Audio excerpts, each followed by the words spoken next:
अल्हम्दुलिल्लाहिल्लज़ी वक़फ़ा वस्सलातु वस्सलामु अला रसूलिहिल मुज्तबा वल मुस्तफ़ा अम्मा बअद फ़अऊज़ु बिल्लाहि मिनश शैतानिर रजीम बिस्मिल्लाहिर रहमानिर रहीम कुल हल यस्तविल्लज़ीना यअलमूना वल्लज़ीना ला यअलमून सदक़ल्लाहुल मौलानाल अज़ीम व सदक़ बल्लगना रसूलुहुन नबियुल अमीनुल मतीनुल मुईनुल करीम व नहनु अला ज़ालिका लमिनश शाहिदीन व शाकिरीन वल्हम्दुलिल्लाहि रब्बिल आलमीन।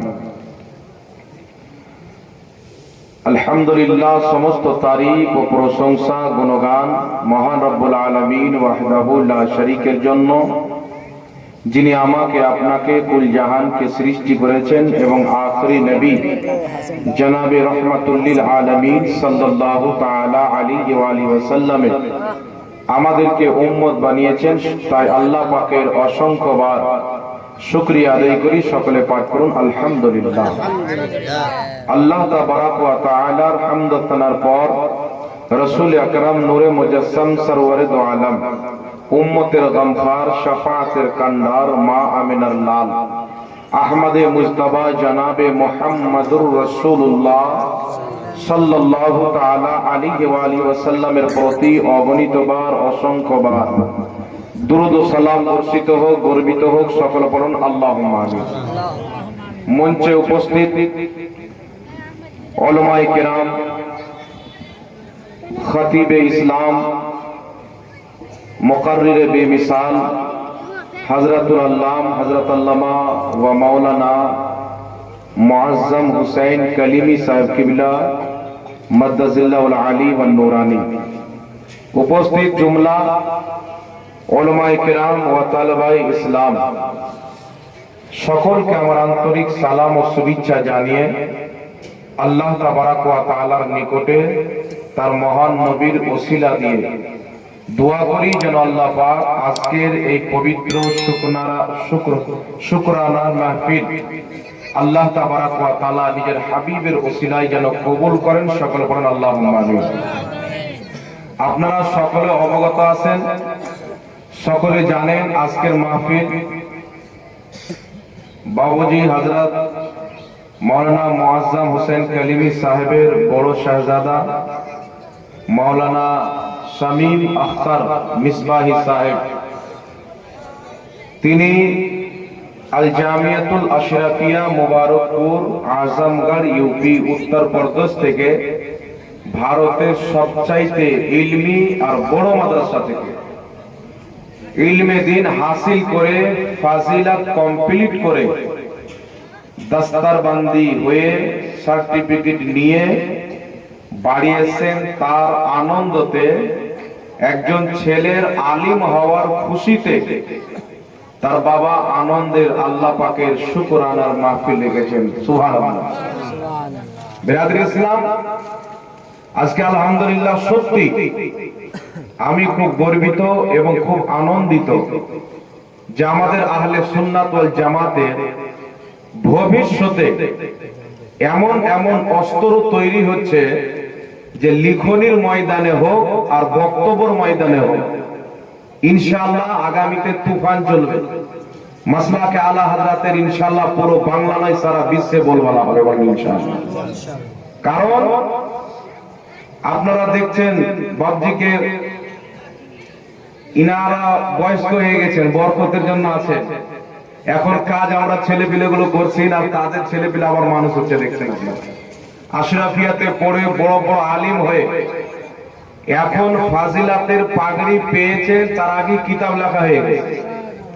অনেক এখানে আশরাফিয়াতে পড়নেওয়ালা আছে, আমি সকলের নাম জানি না আলহামদুলিল্লাহ। তো আশরাফিয়াতে পড়ে কিতাব লিখনেওয়ালা বড় বড় আলিমে দ্বীন হয়ে আমাদের ভবিষ্যতে আহলে সুন্নাত ওয়াল জামাতের ঘরে আমাদের ইসলামিক দ্বীনী ভাইরা, মুমিন ভাইরা আলিম হয়ে আসছেন। আমরা গর্বিত এবং খুশি। আর আমরা দেখতে পাচ্ছি যে আহলে সুন্নাত ওয়াল জামাতের ভবিষ্যৎ অন্ধকার নয়, আহলে সুন্নাত ওয়াল জামাতের ভবিষ্যৎ 10 পাকের ওসিলায় উজ্জ্বল আছে। জোরে বলেন সুবহানাল্লাহ। ইলমে দিন আল্লাহ তাবারাক ওয়া তাআলা পবিত্র কুরআনুল কারীমের মধ্যে ইরশাদ করেছেন, কুল হাল ইয়াস্তাবিল্লাযীনা ইয়ালামুনা ওয়াল্লাযীনা লা ইয়ালামুন।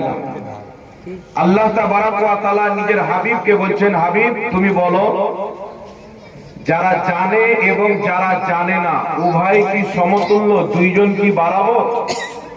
ইমাম জালালউদ্দিন সিউতি রাহমাতুল্লাহ আলাইহি তাফসীরে জালালাইন শরীফের মধ্যে লিখেছেন, লা ইয়াস্তাবি, যারা জানে অর্থাৎ যারা আলিম আর যারা জানে না যারা আলিম নয়, উভয়ে কোনোদিন সমতুল্য এবং বরাবর হতে পারে না। জোরে বলেন সুবহানাল্লাহ। একটা কথা মনে রাখবেন, সমস্ত মানবকে আল্লাহ পাক সৃষ্টি করেছেন, কিন্তু কোন মানুষকে কোন মানুষের প্রতি আল্লাহ ফজিলত দান করেছেন। একজন বাচ্চা যখন মায়ের পেট থেকে জন্মগ্রহণ করে, মুসলমান তো থাকে, কিন্তু জন্ম নেওয়ার পরে মরা পর্যন্ত যদি ইলমে দিন অর্জন না করে, যেমন এসেছিল তেমনই চলে যায়, ওই ব্যক্তি হচ্ছে ইয়াতীম মিসকিন।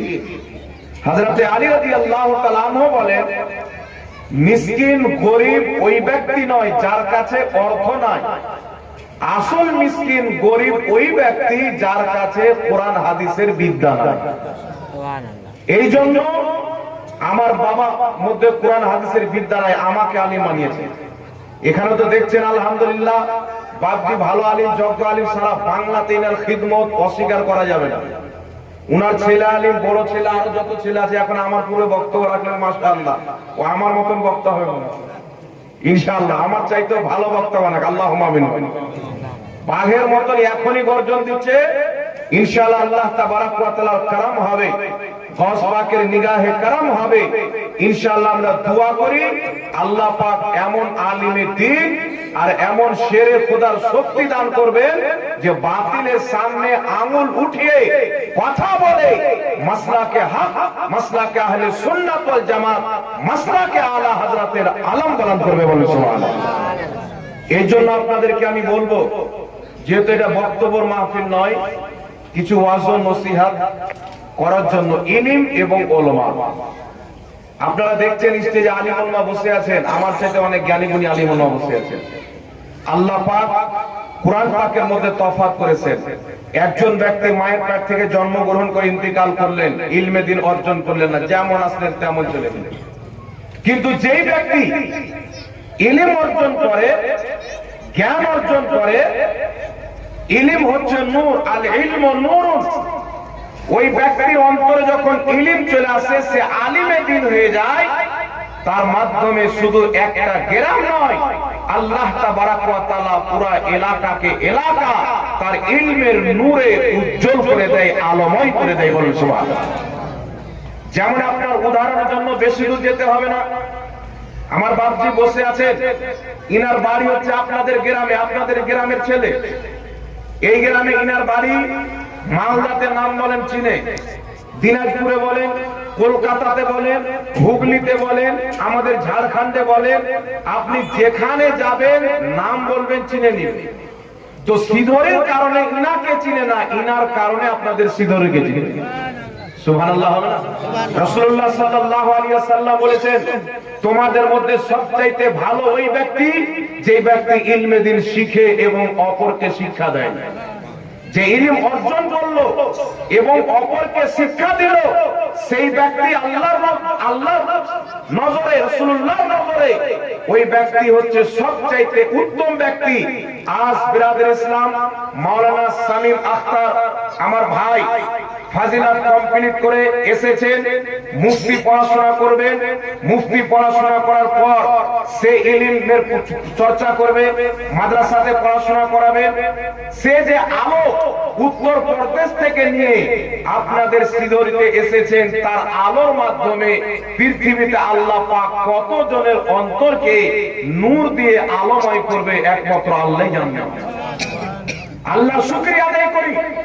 বক্তা অনেক আছেন বাবা, সমস্ত বক্তার আমি সম্মান করি যে কিঞ্চিত পরিমাণে আহলে সুন্নাত ওয়াল জামাতের খিদমত করেছেন বক্তব্যের মাধ্যমে, আপনার দার্স ও তাদরিসের মাধ্যমে, অর্থের মাধ্যমে, তাদের আমরা সম্মান করি। তবে আপনারা দেখতে পাচ্ছেন আপনাদের গ্রামের ছেলে হযরত আল্লামা মাওলানা মুআজ্জম হোসেন কালিমি আমার বাপজি, ইনি বক্তা, ইনার মতন হাজার বক্তা আছে, আছে না? জোরে বলেন, অনেক বক্তা আছে, কিন্তু আল্লাহ পাকের শুকরিয়া আদায় করি যে ইনি এমন একটা কিলা কায়েম করে দিয়েছেন। আপনারা দেখছেন সিধরি মহিলা মাদ্রাসা, বালিকা মাদ্রাসা কায়েম করেছে। আর এটা ছোট মাদ্রাসা নয়, আলহামদুলিল্লাহ দেখলাম অনেক বড় মাদ্রাসা। দিনকে অনেক সুকুন পাওয়া গেল, সান্ত্বনা পাওয়া গেল।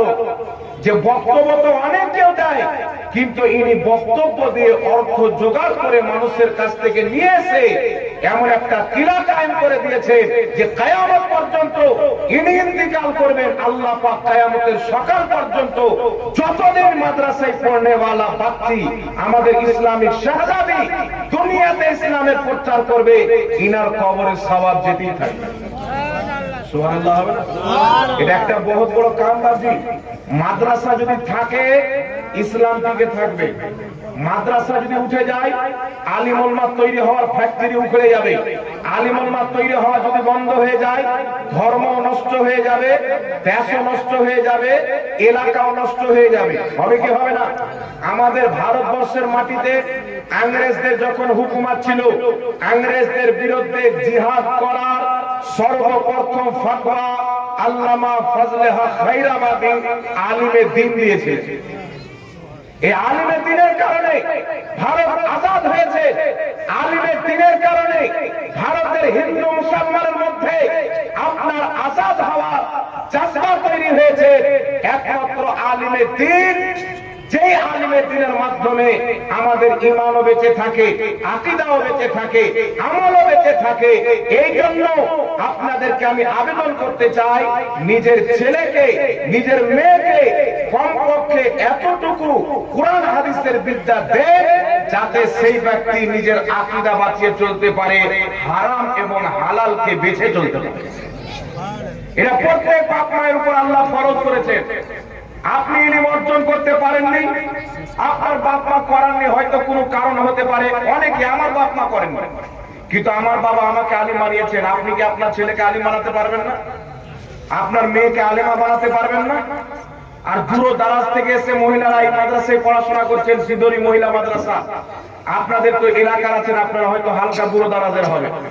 নিজের ছেলেকে নিজের মেয়েকে আলিমে দ্বীন তৈরি করে, যেন কিয়ামতের পূর্বে যত ফিতনা উঠবে ওই সমস্ত ফিতনার কলিজাকে চিরে আপনার ছেলে নিজেরও ঈমান বাঁচাতে পারে, আপনার খানদানেরও ঈমান বাঁচাতে পারে। আর আমি দেখেছি বাবা, অনেক মাওলানা, অনেক মুফতি হযরত, বড় বড় আলিমে দ্বীন নিজের ছেলেকে বিএড কমপ্লিট করিয়েছেন, এমএ করিয়েছেন, কেউ ডক্টর বানিয়েছেন, কেউ ইঞ্জিনিয়ার বানিয়েছেন।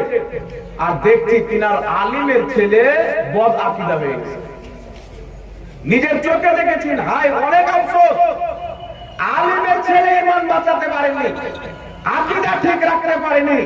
কিন্তু আলহামদুলিল্লাহ আমার বাপজি মাওলানা মুআজ্জম হোসেন কালিমি নিজেও আলিম, তিনার মেয়েও আলেমা, তিনার ছেলেও আলিম। সুবহানাল্লাহ। তিনার জামাইও আলিম। আরো যদি মেয়ে থাকে তো ওই জামাই ইনশাআল্লাহ আলিম হবে, এটা ভরসা আছে। বুঝতে পারছেন বাবা? তো এইরকম আমাদের ফ্যামিলিকে তৈরি করতে হবে। মানুষ চাকরির পিছে ভাগলে হবে না। মাওলানা শামীম আক্তার পাগড়ি পেয়েছেন, জিজ্ঞাসা করেন এ ফাজিলা তো কমপ্লিট করেছেন, আবার বাংলা অনেক পড়ালেখা। কতদূর পর্যন্ত পড়েছে বাংলা? অনেক পড়ালেখা করেছে, বাংলাও পড়েছে, আরবিও পড়েছে। আপনি দুটাই পড়ান, কিন্তু আপনার ছেলেকে আলিমের দ্বীন তৈরি করেন। আল্লাহ আমাদেরকে দুনিয়াতে পাঠিয়েছে ইসলামের খিদমতের জন্য। আর যারা আমাদের নতুন নতুন মিসবাহি, আমজাদি, মারকাজি যে যেখানে পড়ো, আমি সকলকে আবেদন করব যে সকলে আমরা আলিম হওয়ার পর দুনিয়া পরে আগে দ্বীনকে দেখব, আগে দ্বীনকে দেখবো। আলহামদুলিল্লাহ আমি বক্তারা একদিন জালসা করতে যায় 10,000, 12,000, 15,000, 20,000, 30,000 করে এক নাজরানা দেয়। বক্তারা নাজরানা অর্জন করে, কিন্তু বিরাদর ইসলাম আমি বক্তব্য দিয়ে আমাকেও মানুষ নাজরানা দেয়। তো আমি যতটুকু চেষ্টা করেছি, আমি দেখলাম একদিন একটা মোবাইলে পিডিএফ একটি কিতাব দেখলাম, কিতাবটি দেখে আমি তার লেখককে ফোন করলাম, আমার বড় ভাই মুনাজিরে আহলে সুন্নাত মুসান্নিফে কুতুবে কাসিরা হযরত আল্লামা মুফতি আমজাদ হোসেন সিমনানি সাহেব কিবলা হাফিজাহুল্লাহ। ইনার একটা কিতাব দেখলাম, কিতাবটা আমি 3 বার পড়লাম। 3 বার কিতাব মোতালা করার পর আমি চিন্তা করলাম, এত বড় বড় লেখক বাংলার মাটিতে আছেন, আর এই কিতাবগুলো মোবাইলে ঘুরে বেড়াচ্ছেন, আমরা জাতির হাতে দিতে পারলাম না। যদি এই কিতাব জাতির হাতে যায়, 1000 জন যদি এক এক পিস করে পায়, তাহলে 1000 লোকের যদি আকীদা ঠিক থাকে, এর বদলাতে আল্লাহ আমাদেরকে নাজাত দান করে দেন। আমি ফোন করলাম, ভাই কিতাবগুলো কি আপনি ছাপান না? তিনি বলছেন কয়েকটি কিতাব ছাপিয়েছি, তবে একা সম্ভব হয় না, হেল্প করনেওয়ালা কেউ নাই। অনেক বক্তা আছেন হযরত, আপনাদেরকে বলছি, আমি হাত জোর করে আবেদন করে রিকোয়েস্ট করে বলেছি, একটা কিতাব ছাপাতে 65,000 টাকা খরচ হবে, 1000 পিস ছাপাতে। 3000 পিস ছাপালে 3 65 জুড়েলেন কত টাকা হয়? প্রায় 2 লক্ষর কাছাকাছি। আমি আবেদন করলাম যে মাত্র 2-1 বক্তা সাহেবকে ফোন করলাম যে 5000 টাকা করে আপনারা দেন, কমসে কম 10,000 টাকা তো আমাদের কম লাগবে। কিন্তু বক্তা সাহেব এত বলার পর দিব দিব দিব দিব দিব নাই। বাড়ি হচ্ছে 2 তলা, দিহি হচ্ছে, জমি হচ্ছে, বাড়ি করা শরীয়তে নাজায়েজ নয়, দিহি কিনা নাজায়েজ নয়। তবে আমি বলতে চাই, এক একটা বাংলার বক্তা, খাস করে আমাদের পশ্চিমবঙ্গের এক একটা বক্তা বছরে যদি 10 লক্ষ টাকা ইনকাম করে, তাহলে সেই 10 লক্ষ টাকার মধ্যে যদি 1 লক্ষ টাকায় কোন আলিমের লেখা কিতাব ছাপিয়ে যদি জনগণকে দিতে পারে, এটা দিনের খিদমত হবে কি হবে না? ওলামায়ে কেরাম হবে কি হবে না? জোরে বলেন, হবে কি হবে না? মাত্র 1 লাখ, কেউ 15 লাখ ইনকাম করছে, কেউ 10 লাখ ইনকাম করছে, কেউ 20 লাখ বছর ইনকাম করছে, তার মধ্যে মাত্র 1 লাখ যদি যাকাত বের করা হয়, কত টাকা যাকাত বের হবে বাবা? 1 লাখে 2,500 টাকা যাকাত। যদি যাকাতের পয়সাটি আমাদের বক্তাগণ, খাতিবগণ যদি যাকাতের পয়সাটি যদি দিয়ে একটা আমাদের কোন তৈরি করতে পারে, ফান্ড তৈরি করতে পারে, যার মাধ্যমে আমরা দিনের খিদমত করতে পারবো, তাহলে খুব উপকার হবে। দুঃখ কবে লাগে বাবা? যারা বেঈমান, পথভ্রষ্ট, যাদের ঈমান নাই, হাজারো কিতাব আমেরিকা, ইসরায়েলের ফান্ডিং টাকা পেয়ে তারা ছাপিয়েছে, তারা এত বাংলা অনুবাদ করেছে, আর আল্লাহর কসম খেয়ে বলি, তাদের প্রত্যেকটা কিতাবের মধ্যে কোনো না কোনো খায়ানত আছে। বর্তমানে একটা নিকৃষ্ট খারেজি ফিরকা যে নিজের নাম দিয়েছে আহলে হাদিস, এই নাম আপনার কোন নবীর দেওয়া নাম নয়, সাহাবার দেওয়া নাম নয়, কোন ইমামের দেওয়া নাম নয়। উঠাল্লাহ মাযহাবীদের গুরু সানাউল্লাহ আমৃতসরি নিজের কিতাব সিরাতে সানায়ের প্রথম খণ্ডের মধ্যে লিখছে, আহলে হাদিস নাম আমরা ইংরেজদের কাছ থেকে নিয়েছি। কার কাছ থেকে? ইংরেজদের দেওয়া নাম। তারা কিতাব লিখেছে, দলিল কোরআন থেকে দিয়েছে, হাদিস থেকে। আল্লাহ কোরআনে বুঝিয়েছেন কিছু, সে কিতাবে বুঝাচ্ছে কিছু, হাদিস বলছে কিছু, সে ব্যাখ্যা করেছে কিছু। পরে কিতাবের মধ্যে খেয়ানত, আর সেইগুলো কিতাব পড়ে মানুষ কঠোর ওয়াহাবি হয়ে নিজের ঈমানকে বিক্রি করে দেয়, গুমরাহিয়তটাকে হেদায়েত মনে করে। তো আমরা যদি তাদের প্রতিবাদে কিতাব লেখালেখি না করি, সঠিকটা লিখে জনগণকে না দিতে পারি, তাদের কোরআন সহিহ হাদিসের আলোতে রদ করে কিতাব ছাপিয়ে যদি আমরা জাতিকে না দিতে পারি, এই জাতির ঈমান বাঁচবে না, আর তাই হবে আলিম ওলামা। যেই জামানায় যে ফিতনা উঠবে, ওই জামানার আলিম যদি যেমন ভাবে ফিতনা উঠবে, তার মোকাবিলা যদি না করে, ওই আলিমকে কিয়ামতের ময়দানে হিসাব দিতে হবে। আলিম হিসাব দিতে পারবে না। এই টাইমটা কোন সুন্নি আলিমের বাড়িতে বসে থাকার টাইম নয়। এই টাইম কোন আহলে সুন্নাত ওয়াল জামাতের আলিমের দিনের ঘরের মধ্যে বসার টাইম নয়। আজকে লিখনের ময়দান সুন্নি আলিমকে ডাক দিতেছে, আকীদার ময়দান সুন্নি আলিমকে ডাক দিতেছে, স্টেজের ময়দান সুন্নি আলিমকে ডাক দিতেছে। মাসলাকে আলা হযরত আজ আমাদেরকে চিৎকার করে ডাক দিয়ে বলতেছে, এই আলা হযরতের সৈনিক তোমরা বেশি নয়, পুরো বাংলার মাটিতে যদি মাত্র 10 জন বক্তা দলিলিক আলোচনা করনেওয়ালা দাঁড়িয়ে যায়, আল্লাহর কসম খেয়ে বলি, বাতিল লুকানোর জায়গা পাবে না।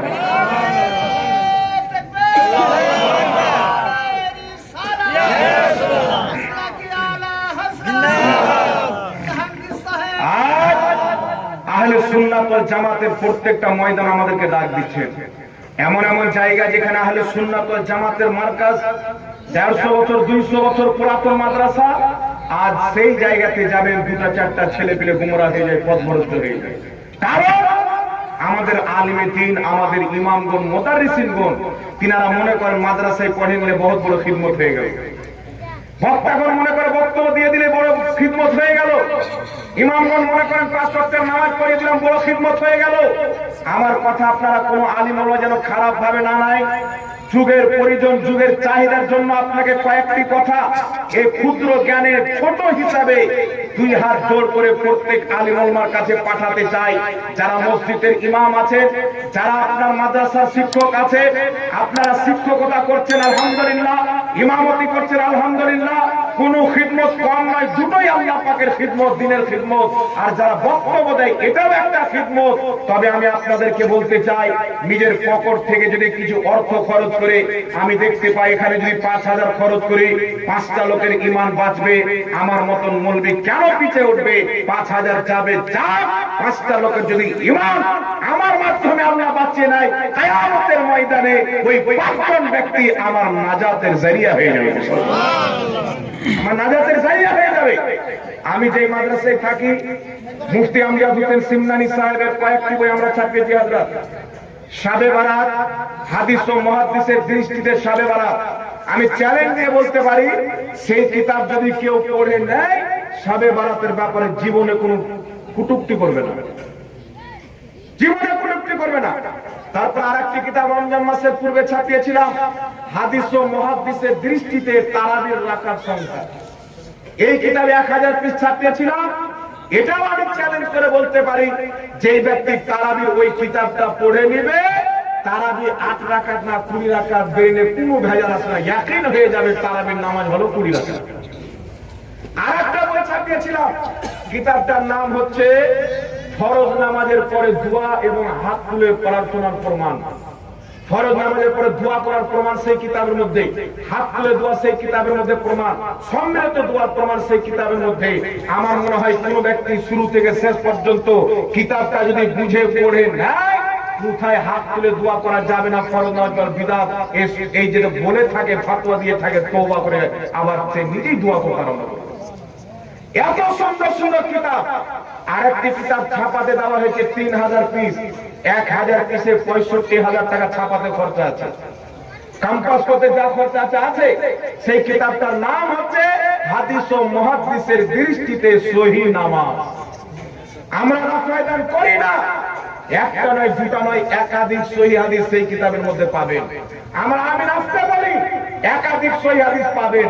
নাবির নিচে হাত বাঁধি, একাধিক সহিহ হাদিস পাবেন। তাশাহুদে আঙুল হিলাই না, একাধিক সহিহ হাদিস পাবেন। ফরজ নামাজের পরে দোয়া, হাত তুলে দোয়া, সম্মিলিত দোয়া, ইমামের পিছনে কিরাত করা, মাকরুহ তাহরিমি, প্রত্যেক বিষয়ে আলহামদুলিল্লাহ একাধিক সহিহ হাদিস পাবেন। যদি সেই কিতাব কোন হানাফি মাযহাব মান্যকারীর হাতে চলে যায়, ওই ইয়াকিন এবং ঈমান মজবুত হয়ে যাবে যে আমাদের নামাজ জাল নামাজ না, আমাদের নামাজ হচ্ছে মুহাম্মদ রাসূলুল্লাহ। এই জন্য বিরাদর ইসলাম, আলিম আমরা হয়েছি দ্বীনের খিদমতের জন্য, এটা নিয়ত রাখতে হবে। অল্প বিদ্যা ভয়ঙ্করী হলে হবে না।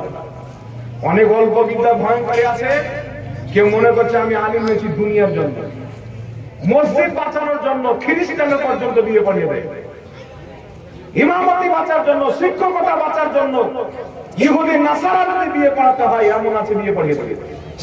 এর জন্য অল্প বিদ্যা ভয়ঙ্করী হতে হবে না। আগে আমার ঈমান, আগে আমার মাসলাক আকীদা। যদি কোনো বিবাহ শরীয়তের বিরোধী হয়, আমি মসজিদ ছাড়তে পারি, নিজের ঈমান ছাড়তে পারি না, কি বলেন? যদি কোনো অবৈধকে বৈধ বলতে হয়, যে সমাজ অবৈধকে বৈধ বলাবে, ওই সমাজকে তালাক দিতে হবে, ইসলাম ছাড়া যাবে না। তাকে আপনি বুঝান, যদি না মানে, না বুঝে, আপনি জায়গা ছেড়ে দেন, কিন্তু নিজের ঈমান আকীদা বিক্রি করে থাকিয়েন না। কথা বুঝতে পেরেছেন বাবা? তবে আলহামদুলিল্লাহ, ভবিষ্যতে আমাদের বড় বড় আলিমের দিন ইনশাআল্লাহ। পয়সা সব ছোট আছে, আর একটু খেয়ে দিয়ে টাকা দিয়ে লাগবে মাদ্রাসার মসজিদে, তো বড় মনে হবে না, কি বলবো? জি, তো আমরা দোয়া করি আল্লাহ তাবারাক ওয়া তাআলা এদের হায়াতকে যেন দারাজ করুক, সকল বলেন আল্লাহুম্মা আমিন। মাওলানা সামিম আক্তারের সাথে এখানে অনেক আছেন, আমি কয়েকটা নসিহতি কথা বললাম, আলিমুল্লাহ আঘাত পেয়ে থাকলে ক্ষমা করবেন, কিন্তু কথাটি কিন্তু হক বলেছি। একটা কথা ফেলার নাই, আমি মনে করি আমার কথা কাউকে খারাপ লাগতেও পারে, মানুষের একটা একটা ব্যক্তি আছে না, কি বলেন বাবা? তো আমরা আলিম হয়েছি দ্বীনের খিদমতের জন্য। অবশ্যই বাড়ি করেন, বাড়ি না করলে আপনার ছেলে পেলে থাকবে কোথায়? অবশ্যই জায়গা কিনে, জায়গা না কিনলে আপনার প্রপার্টি কি করে হবে? দুনিয়াতে কিছু প্রপার্টির জন্য কিছু বল বাড়ে, শক্তি বাড়ে, কিন্তু আগে দ্বীনকে সামনে রাখতে হবে। দ্বীনকে বাঁচার জন্য যদি আমার বাড়ি বিক্রি করতে হয়, বিক্রি করে সাহাবার সুন্নাতে আমল করব। নবী পাক ডাক দিয়েছেন, সাহাবী তোমাদের অর্থের প্রয়োজন, সাহাবায়ে কেরাম সমস্ত জিনিস বাড়িতে নিয়েছে, রাসূলুল্লাহর কদমে রেখে দিয়েছে। নবী পাক বলছেন, বাড়িতে কি রেখেছো? সাহাবা বলছেন, ইয়া রাসূলুল্লাহ, সামনে মুখতারের কুল, নবীয়ে দো জাহাঁ, আল্লাহর হাবিব মালিকে কুল বসে আছে, আমাদের ভাবার কি আছে? বাড়িতে যা ছিল সব নিয়ে চলে এসেছি, আমাদের বাড়িতে আল্লাহ আল্লাহ রাসূলকে রেখেছি। এত আল্লাহ আল্লাহ রাসূলের বিশ্বাস। আমি যখন মাদ্রাসায় পড়াতাম, এখনো মাদ্রাসায় আছি, সময় হয়তো দিতে পারি না, ৭,০০০ টাকা আমার বেতন ছিল বাবা। কত টাকা? প্রথম ৭,০০০ টাকা বেতন, আমি ৪ বছর শিক্ষকতা করেছি। তো সেই মাদ্রাসা বন্ধ হয়ে পড়েছিল, ১০ পাকে ৭টায় ১১টা ছেলে নিয়ে গিয়ে চালু করেছিলাম।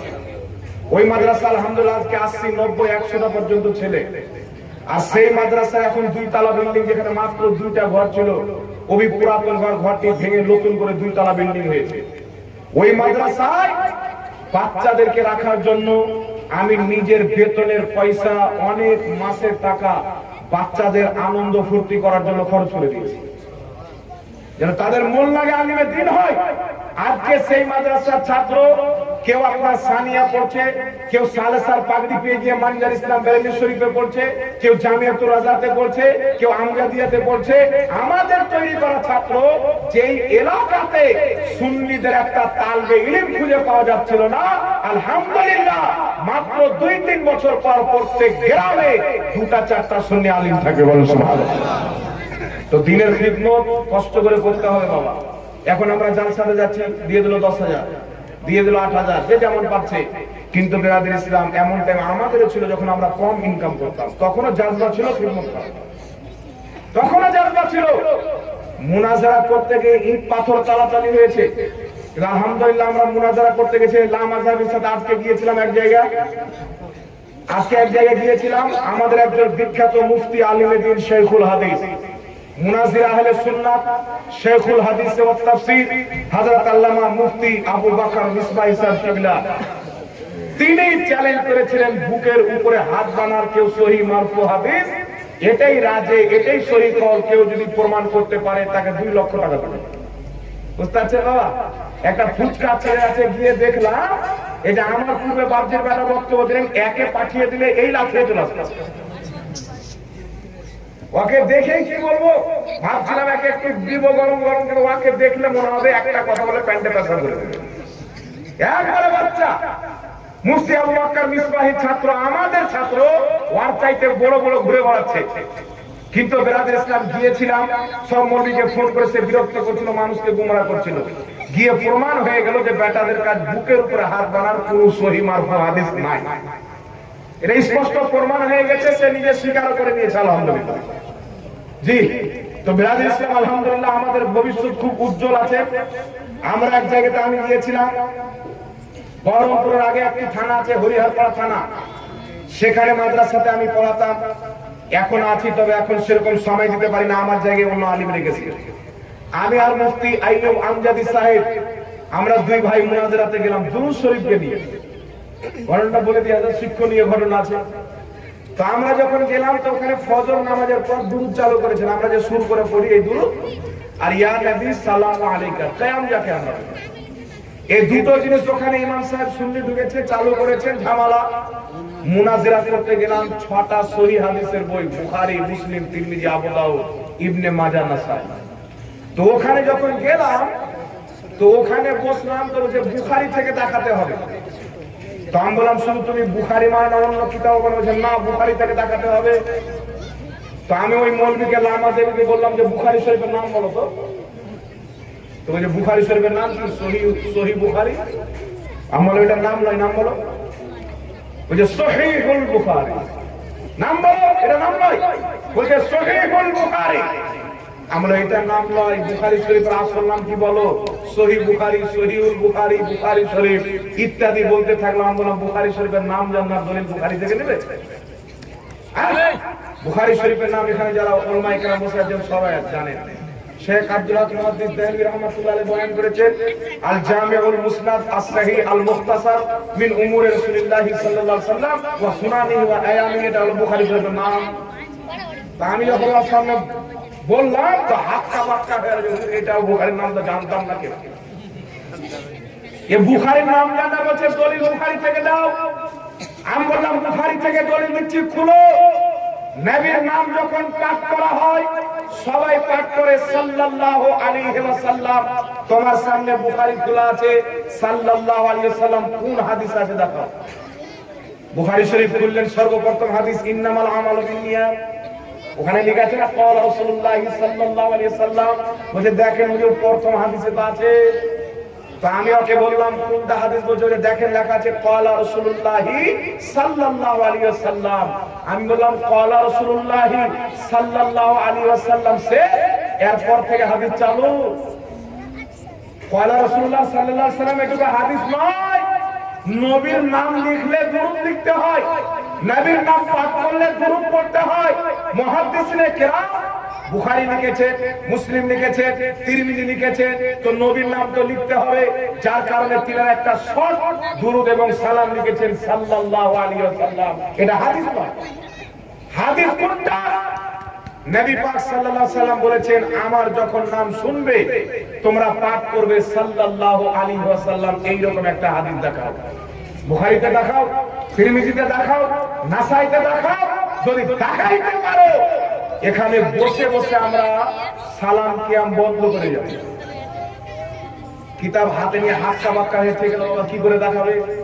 কারণ শরীয়তের বিধান হলো কোন দুরূদ বা সালাম যদি সরাসরি নবী থেকে প্রমাণিত থাকে তবুও সওয়াব।